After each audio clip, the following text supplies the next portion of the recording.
Once when L.J. come home on furlough from the Army, he went down to a radio shack and bought him what he called a CB radio. And he bought him a great big aerial that had big long prongs what stuck out every which way, and he put it up high on a pole. And when he tied this wire from this aerial down to that CB radio of his'n, he could talk back and forth to the fellers on the radio station. He said that CBs was catching on with truck drivers and just about everybody, and that we ought to learn how to use it. Well, after L.J. had gone back to the service for a spell, we got to wondering about how the war was going, and we wondered where L.J. might be fighting at and all like that, so we decided that we maybe ought to turn on that CB radio and see if we could hear some news on it. Well, L.J.'s mama and Granny and Grandpa got their chairs and scooted up real close to that CB radio so they could hear real good, you know, and then I turned that thing on. I turned it to every station on that CB radio, and there weren't no news on nary station. There weren't even no good country music on it.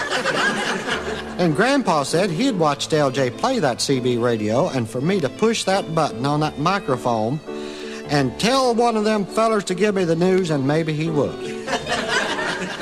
Well, I turned it to station number 7, and this feller was saying, "Breaker 7, Breaker 7. Anybody got ears on this fireball? How about it?" Well, I pushed that button down, and I said, "Hey there! You hear me?" He said, 10-4, 10-4. The fireball's got you. What's your handle come on?" I told him my handle come on the axe. He said, 10-4, 10-4, axe, old buddy. How do you copy fireball? Well, Mama got her pencil and tablet and said it was F-I-R-E-B-A-L-L. So I pushed that button and said, F-I-R-E-B-A-L-L. How's that? He said, 10-4, 10-4, Roger, old buddy. How about your 20? Well, I told him my name weren't Roger. I didn't have no 20. I told him I ain't even got a 10. I told him what we wanted was some news on this fireball station. He said, "Well, I'm driving a helicrafter, and I'm trying out a new big gun, so I took the old ground plane down. I put some boots on it for some more juice. How about it?" Now, Grandpa didn't catch that, and I said it sounded to me like that he said he was driving a helicopter, and he had shot a plane on the ground with this big gun of his, and that he had his boots full of juice. Well, Grandpa said that sounds just like Vietnam, the place L.J.'s been telling me about.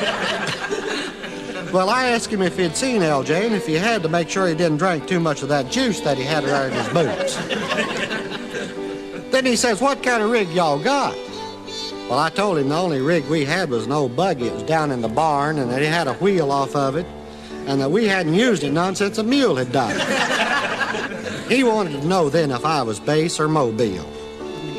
Well, I didn't know what he meant by that, so I told him that we was mostly Baptists and Democrats up there on the ridge. He said, "I take it by that y'all must be bootlegging a little bit." Now, that made me mad, because it weren't none of his business if we was or not, and I told him to hash up. He'd have every revenue in the state down on us. Then he said, 10-4, 10-4, axe, old buddy. I'm going to pass along all them good numbers to you, and I'm going to clear this old channel. Well, I figured out right there he was in this lottery and numbers racket.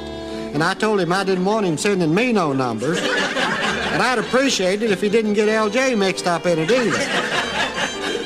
Then I turned to this station number 19, and we heard the awfulest story we ever witnessed in our life. There was this Texas bandit a-talking to a jackrabbit of all things. And they said that there was bears crawling all over the place. And there was this man at 103 out taking pictures, and then somebody yelled that a bear got him. And about that time, Granny started yelling and squalling because there wasn't nobody out there to help that poor old man that was out taking pictures. And then Grandpa said it's a sin and a crime to have this much crime on the radio, and we ought to turn it off. So I did. Now, L.J.'s mama was still concerned about L.J. and said, "I sure hope he wasn't in that plane that fireball fella shot down with his helicopter." Well, I told her if L.J. had quit running around with that fireball feller and drinking that juice out of his boots, he wouldn't get in such bodacious messes.